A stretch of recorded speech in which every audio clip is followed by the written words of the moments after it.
Welcome to your geography class. Without any further delay, let's start our today's class with the discussion of extra questions. Why stated without any delay? Because by now we have discussed 4 parts in the terms of the discussion of the chapter. 5th part was of exercise. Now we are going to discuss extra questions. So I'm willing to complete our chapter as soon as possible. So I'm stating without any delay, let's start our today's class with the discussion of extra questions inside the chapter questions. That start with MCQs all the time. So here is the question number 1. What is the primary raw material for marine base industries? Marine base, we are talking about the water body. So products from seas and oceans. Agriculture to be done on land. Minerals is the base for the mineral base industries. Forest products for the forest base industry. So answer is products from seas and oceans. Second is, which of the following industry is considered a part of the cooperative sector? So we have to figure out the example of cooperative sector. Steel Authority of India, government. Maruti, not at all. Tata Iron, not at all. Our answer is Anand Milk Union Limited.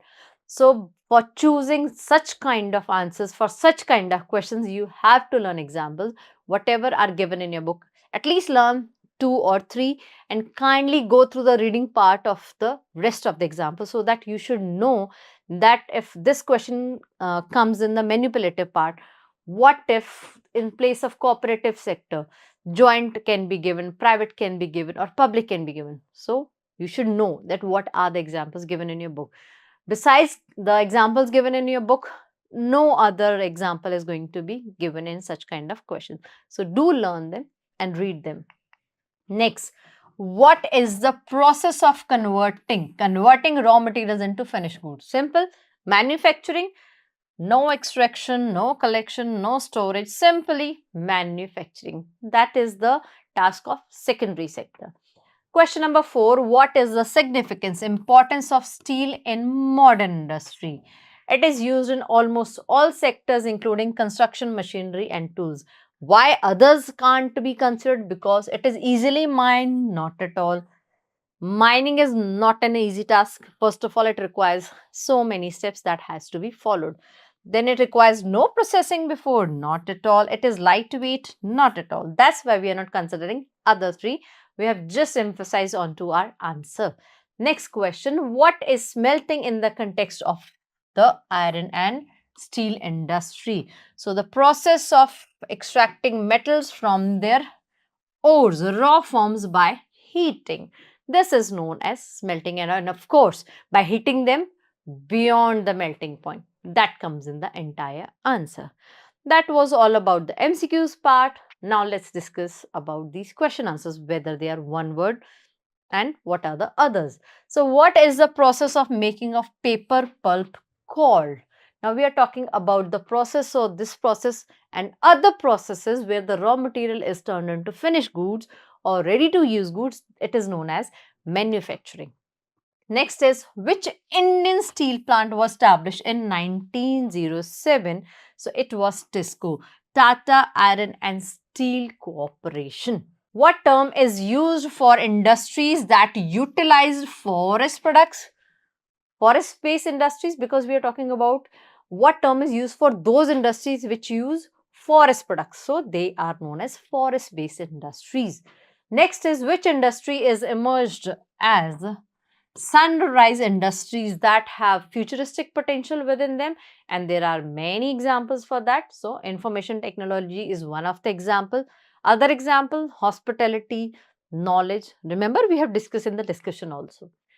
Now lengthy one, long question. So explain the classification, division of industries on the basis of raw materials. On the basis of raw materials, this is divided into 4 on the basis of raw material. Let's discuss. So industries can be classified in the following categories based on the raw materials: mineral base, forest base, agro base, marine base. 4. So agro base industry that use plants and animals as their raw materials, for example, food processing, cotton, textile. For the mineral base, they use minerals as their raw material, for example, iron and steel. For marine base, use products from seas and oceans that are extracted from the seas and ocean. Example, seafood processing and manufacturing. Forest based industries utilize the products derived from the forest as in timber, and examples are pulp and paper, then pharmaceuticals, medicinal plants are required, furniture, timber, as I was just giving this example. Next question, what are the factors affecting the location of industry? So we are talking about collective factors that involves labor, power, then water, each and everything. So let's discuss them. The factors influencing the location of any industry or industries are raw material. The most important, until unless the raw material is not easily available at your site wherever you are going to establish your industry, no purpose of establishing industry until then. So, the most important feature. So, proximity is to be set to the nearness, closeness to the materials, raw materials that requires the transportation cost also, as industry can be established anywhere by avoiding this fact that how close it is to the availability of raw material, but it will create the huge cost, or it will give a huge cost impact onto the industry. How so? Because if the availability of the raw material is to be provided from far distance, so it is going to increase the huge cost and huge cost of transport itself, by providing from that particular place to the industry location or industrial location. And if the proximity or the raw material are easily available in the nearby area of the industry, that is going to reduce the transport cost. So isn't going to give the huge impact onto the cost part for any industry. Then land availability, adequate land, sufficient amount of land for industrial infrastructure. It's compound part. Water availability essential for many industrial processes. One of the prominent are iron and steel. Then labor supply, wherever the cheap and skilled laborers will be available, the location of industry will be into that favor. Power supply, machineries are to be run, if not 24/7, at least for the day parts. For that, continuous supply of power is required. So, reliable and cost effective energy resources. Then capital, money. Again, one of the basic, besides raw material also. Investment required for infrastructure and operations. Transport facilities should be well connected through roads, through seaways, waterway, that is to be said as waterways, airways, that is how. Then market proximity, again, it will affect, or it will give impact onto the transportation cost, as the final produce has to be provided within the market. More the far distance of the market, more will be the transportation cost. Closeness to the market will reduce the transportation cost. So likewise. Then government incentives. What are the government policies, plans to promote the industries in the particular region? So subsidies, infrastructure support for backward areas, that has to be developed according to the government. Next question is, describe the inputs, process and outputs in an industrial system. So inputs are raw materials, labor, whatever factors we have just discussed in question number 11th answer, that are going to come, their names particularly. So raw materials, labor, cost of land, power, transport and other infrastructure. Other may whatever things are remaining has to be enlisted. Then process involves activities that convert raw material into finished goods. For example, with all these processes, finally a cloth is manufactured within the textile industry. So ginning, spinning, weaving, dyeing, printing, all these are the processes that are involved in the manufacturing of clothes within the textile industries. Then outputs, finished products and the income earned from them after selling them. So example, shirts in the textile industry. Question number 13. Explain the factors that contributed in the establishment of steel industry in Jamshedpur. We are talking about India itself. So what are those factors? So the factors will be common only, but some prominent are picked over here for this answer. As in, what factors affected the establishment of steel industry in Jamshedpur particularly? So proximity to resources, as in close to the iron ore, coal and manganese deposits. For the mining part, transport only 32 kilometers from Kalimati station on the Bengal Nagpur railway line. So the network availability is there, whether it is the connectivity through railways itself. Then water supply is available by the river Subarnarekha and Kharkai local market.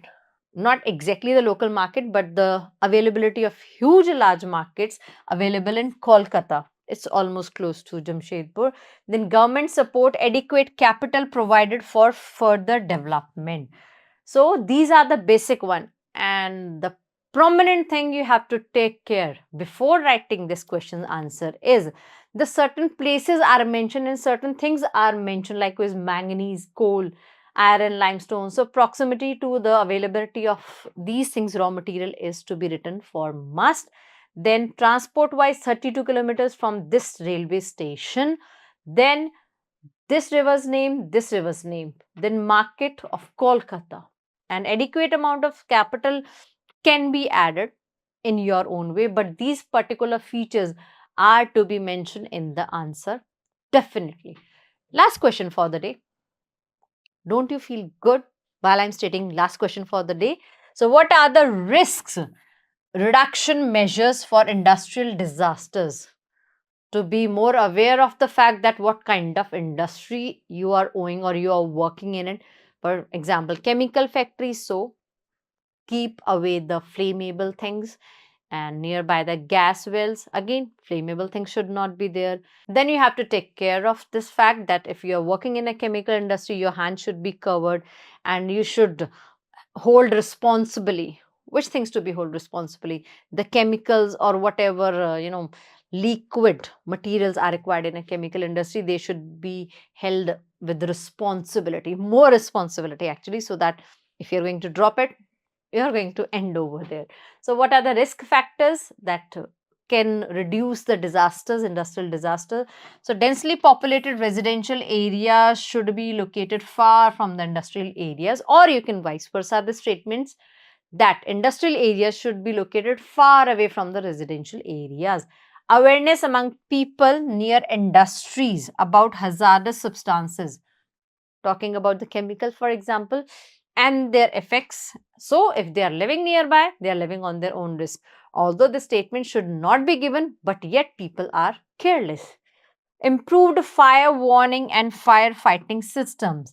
Alarms should go directly without any delay to the fire department, so that on time, before time, and by the time the things should be taken care of before it should turn out into huge disaster.